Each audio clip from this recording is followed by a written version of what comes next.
Assalamualaikum warahmatullahi wabarakatuh. Di sini kami akan mempresentasikan bisnis plan kami berupa produk dimsum rendang.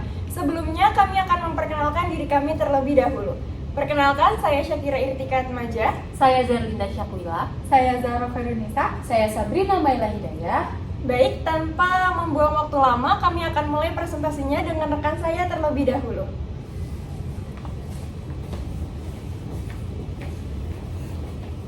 Jadi pembahasan pertama mengenai apa itu dimsum rendang. Seperti yang kita tahu, dimsum ini merupakan makanan yang saat ini sedang viral, di mana dimsum ini menjadi pilihan banyak orang untuk dibeli dan dikonsumsi. Nah, di produk kami kali ini, kami memadukan makanan viral ini, dimsum, dengan cita rasa lokal yaitu bumbu rendang, agar konsumen dapat mendapatkan pengalaman baru dalam menikmati dimsum. Selanjutnya our goals, tujuan kami yang pertama, kami ingin usaha kami menjadi makanan yang populer, kemudian menjadi makanan yang menjadi favorit banyak orang, serta comfort food para konsumen. Nah, untuk merealisasikan tujuan kami, ada yang harus kami lakukan, yaitu kami ingin membuat branding yang kuat. Yang pertama dengan merancang kemasan yang khas, dan yang kedua dengan menambah variasi menu. Selanjutnya target konsumen. Di awal peluncuran produk usaha kami menargetkan hanya pada di orang-orang sekitar kami, mungkin teman-teman kami, teman-teman kuliah maupun teman-teman di kos.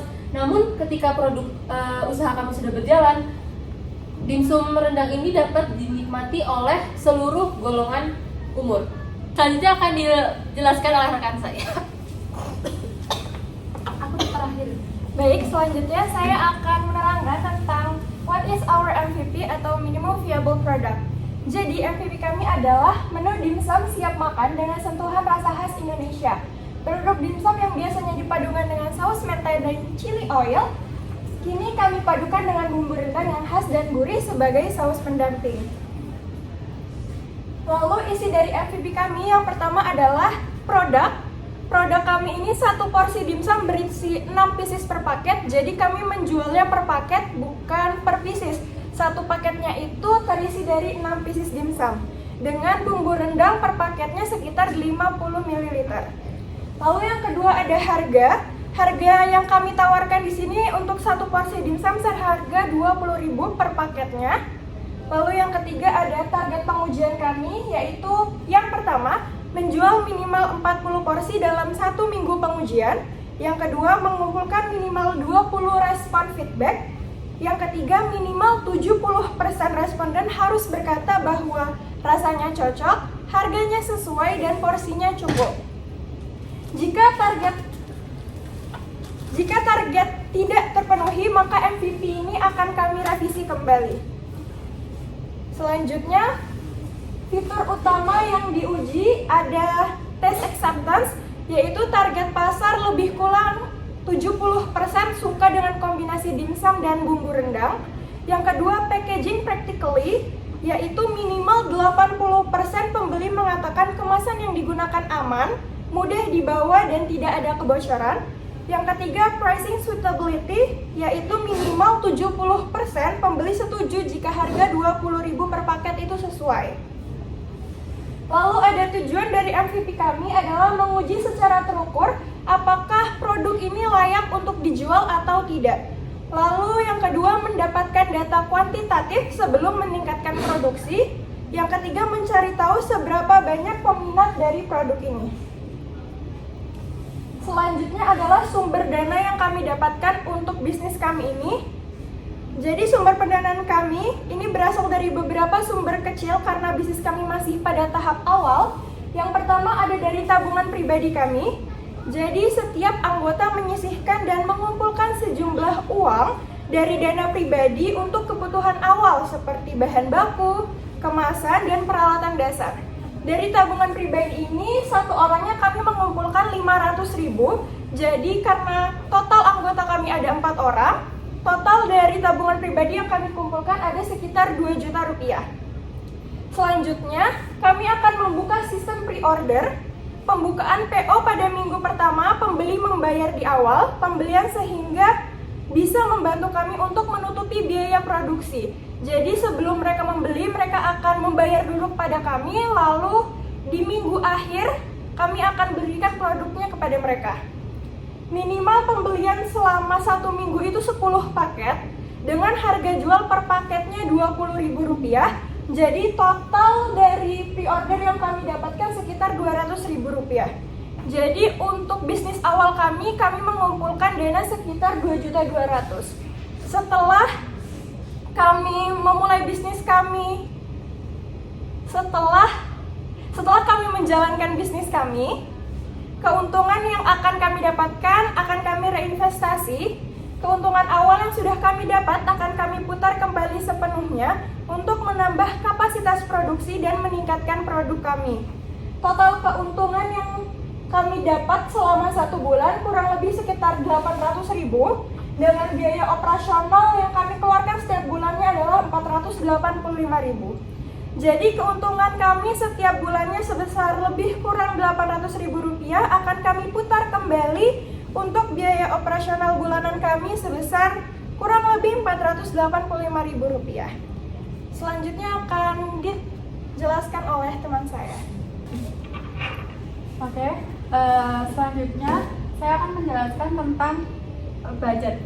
Untuk modal awalnya, ini kita membeli beberapa peralatan dan bahan-bahan dari dimsum itu sekitar Rp720.000.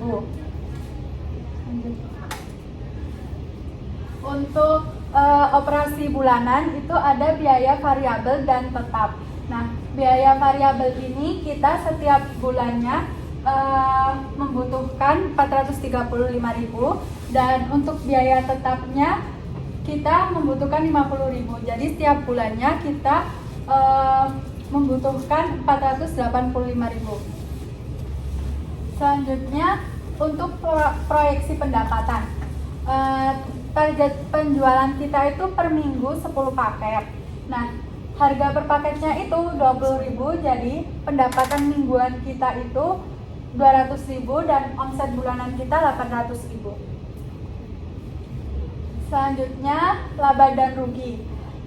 Pendapatan kita Rp800.000 dikurangi biaya tetap Rp50.000 dan biaya variabel Rp435.000. Jadi laba kita Rp315.000 per bulan. Untuk uang yang masuk ke kasnya, untuk penjualan 1 bulan kita mendapatkan Rp800.000, lalu dikurangi biaya operasional Rp485.000, dan kita menyiapkan dana darurat setiap bulannya Rp100.000. Jadi uang yang masuk ke kas kita jadinya Rp215.000.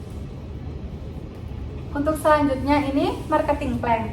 Yang pertama ada target market untuk usianya dari 18 sampai 40 tahun.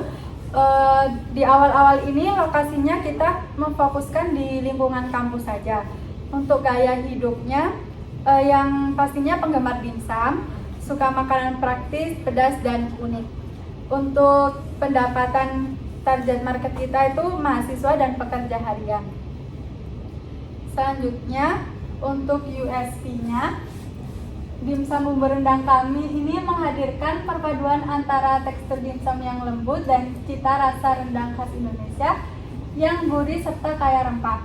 Paduan ini menghasilkan rasa yang unik, familiar, dan menggugah selera. Produk dapat dikonsumsi langsung maupun disimpan dalam freezer sebagai stok di rumah. Untuk branding positioning, brand positionnya itu dimsum lokal dengan rasa khas Nusantara. Elemen brandingnya nanti kita ada nama usaha kita, dan warna brandnya itu merah dan kecoklatan, dan diberi logo simple dengan ikon dimsum. Lanjut. Untuk pricing strategi, harga kompetitor itu di antara Rp18.000 sampai Rp30.000 per porsinya. Nah, produk unik kita ini dengan bumbu rendang Rp20.000 per porsi. Dan kita juga menyediakan bundling paket hemat 3 porsi itu cuma 50.000 dan ada paket keluarga isinya 20 piece frozen itu 45.000. Untuk distributionnya kita online dari WhatsApp dan Instagram dan nanti kedepannya mau diadain di Mitra Ojol, GoFood dan GrabFood.